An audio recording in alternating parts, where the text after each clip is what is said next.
Stand back. No DQ&A is coming through. That's right. Welcome everyone to NoDQ&A video here on NoDQ.com. I am the owner of NoDQ.com, Aaron Rift, and let's get right down to your questions. What was the highest rated WCW segment ever? Now when you say highest rated segment, I believe you were talking about ratings. Am I right? As far as the highest rated segment, off the top of my head, I believe it was Hulk Hogan versus Goldberg at the Georgia Dome on Nitro. Also, I think Ric Flair's return was among the highest rated segments. September 1998 when he came out and said, "Fire me! I'm already fired!" You know, that whole deal.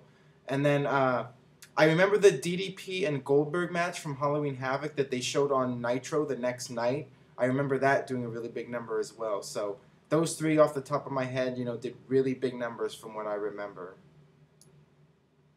All right, let's see what we have here. With rumors that Samoa Joe is considering going to WWE, how do you think he will do in WWE? Well, here's the thing. If WWE plays their cards right with Samoa Joe, I think he could be a huge star for WWE. If CM Punk is any indication, Joe has the potential to be a major star. What I'd love to see them do is maybe bring him in as like CM Punk's bodyguard and just let him be like the ultimate badass. Like CM Punk is there talking smack and Joe's just there with that stern look on his face. And, when CM Punk needs the dirty work done, Joe gets in there and just destroys people. I think that would be great. And then eventually they could do a whole break off with the two of them and have them feud. Kind of like Shawn Michaels and Diesel back in the mid-90s. As long as they do not have him come in and be a comedy figure or turn Joe into like a whiny bitch like he was in TNA, whining and crying about everything. I think Joe will do really well. And hopefully he gets the shot. With Steve Austin, publicly giving Joe the big, endorsement, I think it's only a matter of time before we see Samoa Joe in a WWE ring.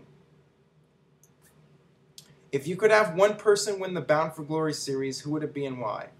Well, I would have Crimson win because he's the guy they've been pushing really hard and he's undefeated, and if anybody else wins, then TNA has completely lost their minds. But, I'm not going to put it past them to do some kind of ridiculous swerve and have somebody win who's, maybe have Joe win in like the last month or something. I don't know.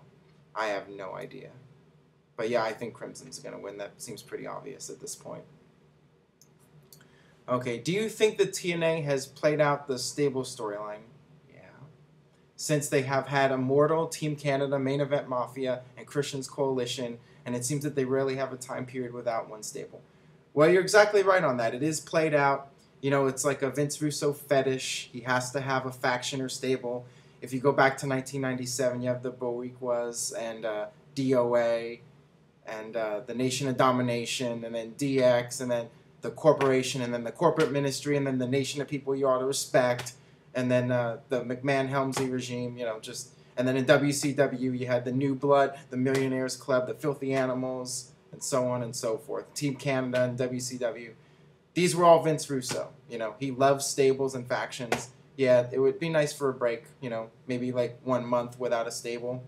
But you gotta talk to Vince Russo about that one. I'm not running TNA, so there you go. Hey Aaron, I thought it was stupid to have Daniel Bryan job to Wade Barrett at SummerSlam, being as he is going to be the future world champion and should be built up, not buried, unless they're going to have him lose the briefcase or lose at Mania. Your thoughts? Okay, WWE always seems to does this where they have the Money in the Bank winner doing jobs on TV. It happens with most of them. So you should actually be happy. If Daniel Bryan is doing a lot of jobs, that probably means he's going to get the title at some point. So I would not worry about it too much if you're a Daniel Bryan fan. That's actually a good sign if he's losing a lot of matches on TV. Is the WWE piping in all the boos on John Cena? It looks like he still has an arena full of followers, but all you hear is boos. No, they are not piping in boos. I was at SummerSlam. I can tell you firsthand, they are not piping in boos for John Cena, okay? If Edge retired as a heel, do you think the reaction from the fans would have been different? No, because I think most fans know that it's entertainment, and I hope they do.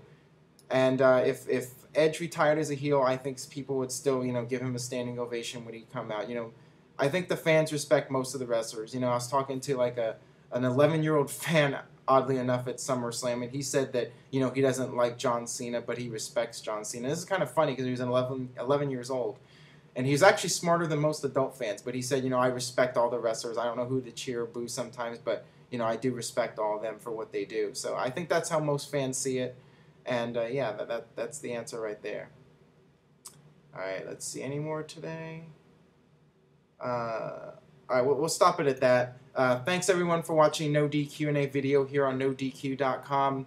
Subscribe to the channel, youtube.com/NoDQCAW. And you can submit questions at formspring.me/AaronRift. I actually have about 400 questions in my inbox to get through. So, like I said on another video, I'm going to try to do 1 a day, maybe 2 a day. We'll see what happens there. But thank you very much for checking out the show, and we'll see you next time for No DQ&A.